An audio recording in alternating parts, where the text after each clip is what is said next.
morning everyone. Welcome back to our program Nutritionist Today.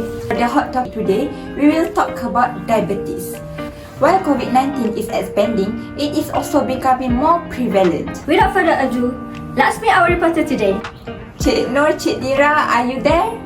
Yes, we are here. Thank you, Saf and Yana. So today, we will ask the public some questions related to diabetes. May we know what is your name? Hi, my name is Farah Akila. I'm a student from UNISA. Okay, do you know what is non-communicable disease? No, I haven't heard about it. Okay. Do you have any family history on diabetes? No, I don't think so. Okay, how often do you take sugar-sweetened beverages in a day? About 2 to 3 cups a day. Okay, thank you for having this session with us. We'll continue back to the studio. Whoa! Before we going back to the studio, let me summarize a bit about the previous interview. So, there are still people who are not aware of non-communicable disease, which is one of them is diabetes.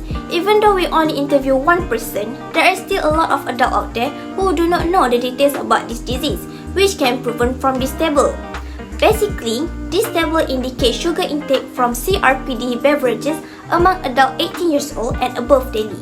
That's all from me. Now, let's continue back to the studio. Bye! Now, moving on to the next segment with some expertise. They will explain to you all information about diabetes. The World Health Organization (WHO) defines diabetes as chronic metabolic disease characterized by elevated blood glucose levels. Over time, diabetes can cause harm to the kidney, heart, eyes, and nerve and blood vessels. According to National Health and Mobility Survey 2019, 1 in 5 Malaysian or approximately 3.9 million people aged 18 and above have diabetes. Adults with diabetes are more likely to have disease now than they were in 2011. The highest occurrence was found in Negeri Sembilan, which is 33.2%, followed by Perlis 32.6% and Pahang 25.7%. Did you know there are 3 types of diabetes? There are diabetes type 1, diabetes type 2, and gestational diabetes. Diabetes type 1, also known as juvenile diabetes or insulin-dependent diabetes, is a chronic illness in which the pancreas generates little to no insulin on its own. Diabetes type 2 arises when the body develops insulin resistance or fails to produce enough insulin. And lastly, gestational diabetes, which occurs when blood sugar levels become abnormally high during pregnancy. As previously mentioned, there are numerous types of diabetes, but how do we determine if we have diabetes or not? I will highlight some signs and symptoms of diabetes among adults. Some certain signs and symptoms are typical to all 3 forms of diabetes, including feeling more thirsty than usual, blurred vision, fatigue, and headaches. Even so, they also differ in a few aspects, where type 1 diabetes manifests feeling more thirsty than usual, losing weight without trying, feeling tired and weak, feeling irritable or having other mood changes, and urinating a lot. In the meanwhile, with type 2 diabetes, a person may have blurred vision, being often, feeling thirsty all the times, fatigue, and headaches. Last but not least, a person with gestational diabetes may experience blurred vision, feeling thirsty, nauseous, have recurrent infection, and headaches. Moving on to the risk factor for diabetes. Firstly, an unhealthy diet. Junk food, which is one of the unhealthy diet, typically contains a lot of sodium or salt, which raises the blood pressure. Type 2 diabetes is associated with higher risk of high blood pressure.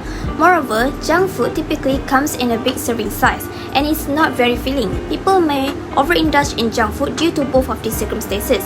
This can have a negative impact on diabetes, including weight gain and blood sugar rises. Secondly, physical inactivity. This is because individuals who do not engage in adequate physical activity may be prone to the type 2 diabetes. Engaging in physical activity can help regulate the blood pressure, weight, and blood sugar. It can also assist in increasing good cholesterol and decreasing the bad cholesterol.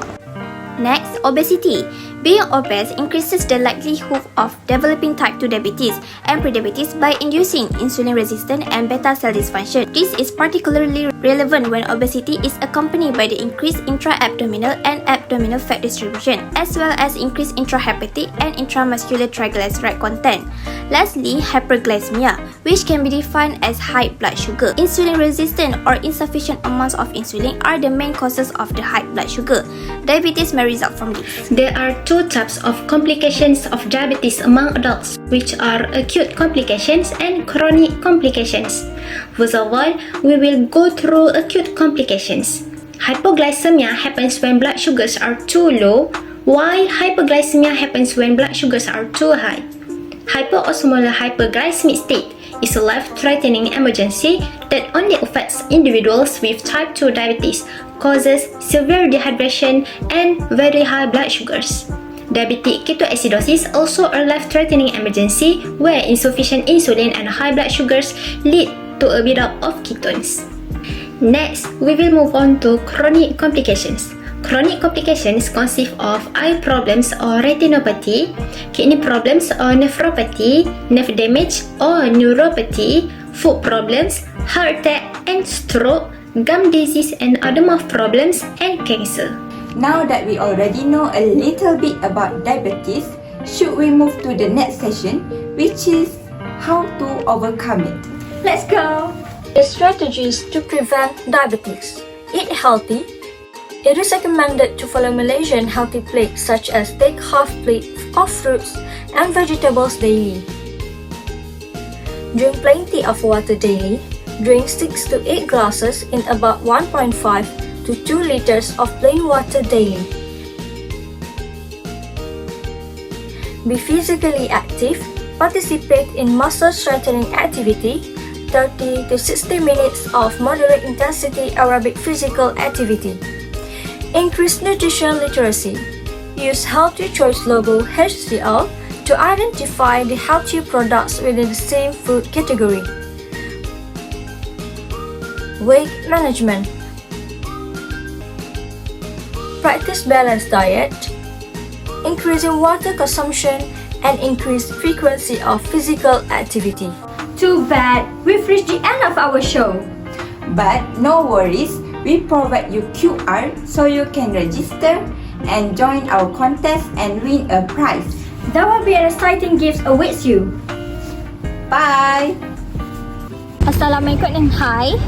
So we are going to summarize our assignment. Firstly, from the program that we created, all the participants are enjoyed and gain some knowledge.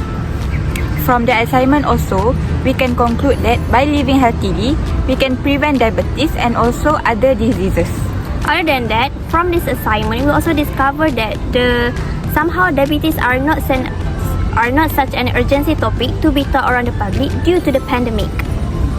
To make sure people are aware and get enough information about this disease, it is vital for us to raise public awareness about it.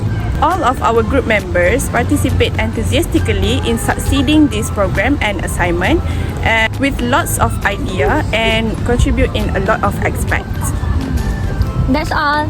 Bye!